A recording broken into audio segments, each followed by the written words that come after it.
நல்ல டேஸ் முதலமைச்சர் ஆண்டு கொண்டிருக்கிறார் சொல்லிட்டேன். உதயநிதி பேச்சுக்கு சீட்டு வாங்கிட்டு இருக்கான். சீட்டு அவங்க லூசு போய் நீ போடு மாப்பிள. இந்த பக்கம் கேரளா இருக்கு, நடுவுல மலை, இந்த பக்கம் தமிழ்நாடு. கேரளாவில் கட்டுகிற துறைமுகத்திற்கு கேரளாவில் மலைகளை வெட்டாம தமிழ்நாட்டில் வெட்டான்னா கேரளாவை நல்ல டேஸ் முதலமைச்சர் ஆண்டு கொண்டிருக்கிறார் சொல்லிட்டேன். நல்ல மனிதநேயம் கொண்ட, அறம் கொண்ட, மானம் கொண்ட, ரோசம் கொண்ட, வெட்கம் கொண்ட, சூடு கொண்ட, சுரணை கொண்ட, ஈனம் கொண்ட முதலமைச்சர் ஆண்டுகிட்டு இருக்கான்னு சொல்லிட்டேன்.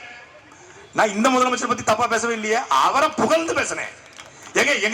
என் மனைவிக்கு நான் லவ் யூ சொன்னேன். ஐ ஹேட் யூ சொல்லலையே. நான் யாரையும் பார்த்து நான் லவ் யூ சொன்ன உனக்கு என்ன கோபப்படுது? நான் கேரளா முதலமைச்சர் எந்த சேட்டு கேரளமானோ எந்த சிஎம் விஜயனானோ நான் பாட்டேன். உனக்கு என்னப்பா?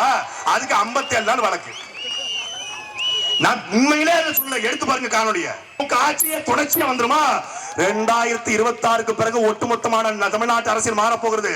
சேலத்துல இந்த மாநாடு பாத்தீங்கல்ல, 100 கோடி ரூபாய் பணம், 65 கிலோமீட்டருக்கு விளக்கு, 5 லட்சம் கொடி, 1.25 லட்சம் சேரு, 2 லட்சம் பேருக்கு சாப்பாடு. ஆனாலும் சேர்ல உட்கார்ந்து பேசிட்டு இருக்காரு உதயநிதி ஸ்டாலின். சேருக்கு மத்தியில் பேசிட்டு இருக்காரு உதயநிதி ஸ்டாலின். பேச்சுக்கு சீட்டு வாங்கிட்டு இருக்கான். சீட்டு அவங்க லூசு போய் நீ போடு மாப்பிள.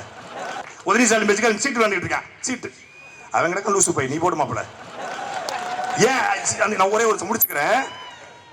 இந்த கூட்டம் கலைச்சு போதுங்க. இந்த கூட்டம் இங்க போட்ட இந்த சேர் அப்படியே இருக்கும், இங்க வச்சிருந்த தண்ணி பாட்டில் அப்படியே இருக்கும், இங்க வச்சிருந்த லைட் அப்படியே இருக்கும், இங்க வச்சிருக்க மேட் அப்படி இருக்கும், மைக் அப்படி இருக்கும். ஆனா திமுக கூட்டம் முடிஞ்சு போகுது. 10 பேர் வாழைத்தார தூக்கி போறான், 10 பேர் தண்ணி பாட்டை தூக்கி போறான், 10 பேர் உப்பை தூக்கி போறான், 10 பேர் சீரகத்தை தூக்கி போறான், 10 பேர் சேர்ந்து அங்க இருக்க சேரை தூக்கி போறான்.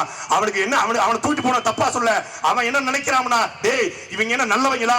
இவங்களே கிளாம்பாக்கத்துல கொள்ளையடிச்சு 4000 கோடி சென்னையில கொள்ளையடிச்சு 2 லட்சம் கோடியை கொள்ளையடிச்சு டூஜில கொள்ளையடிச்சு திருட்டு போய இந்த திருட்டு போய குடும்பத்தை போடுற கூட்டத்துல திருநா தப்பே இல்லடா. நல்லவன்ட்ட திருநாதாண்டா தப்பு, திருட்டு போயிட்ட திருநா தப்பே இல்லைன்னு மக்கள் திருடுறான். மக்கள் மாறிட்டான். அந்த கூட்டத்துக்கு போயும் அவன் அண்ணன் சீமானுடைய வீடியோ தான் உள்ள உட்கார்ந்து பார்த்துட்டு இருப்பான். இதுதான் புரட்சி, இதுதான் மாற்றம்.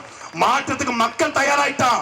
2024 நாம் மகிழ்ச்சி விழப்போற 1 கோடி வாக்கு பல பேர தூக்கத்தை கெடுக்க போகுது, பல பேருக்கு நெஞ்சு வலியை வர வைக்க போகுது. அது வரைக்கும் நாம் பகையை காத்திருக்க வைப்போம். நமக்கான காலம் பிறக்கும், அன்றைக்கு நாம் கருவறுப்போம். ஜெயலலிதா எம்ஜிஆரை பார்த்து அரசியலுக்கு வந்த பிள்ளைகள் கிடையாது. பிரபாகரன் என்கிற அந்த உலக தலைவரை பார்த்து சீமானின் கரம் பிடித்து அரசியல் வந்த பிள்ளைகள் தாங்க. எங்களுக்கு பயம் என்பது எங்கள் பரம்பரைக்கு கிடையாது.